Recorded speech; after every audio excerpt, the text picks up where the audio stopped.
வணக்கம் சொந்தங்களே. நேர்மையாக வாழணும்.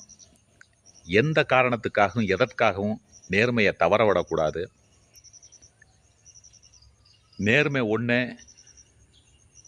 மனிதாபிமானம்னு சொல்லி நேர்மைன்னு சொல்லி வாழ்ந்த காலமெல்லாம் போய் நேர்மையாக வாழ்ந்து என்னத்தடா கிழிக்க போகிற, நேர்மையாக வாழ்ந்து என்ன வந்துட போகுது அப்படின்னு சொல்லி இன்னைக்கு காலம் அவ்வளவு மாறுதலாக மாறிப்போச்சு.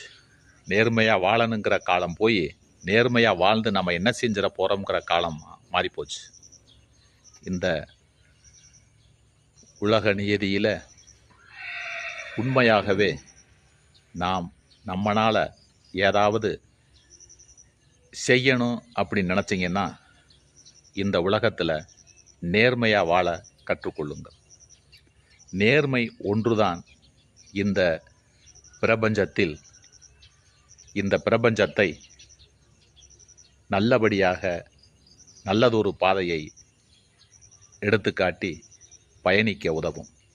நன்றி, வணக்கம்.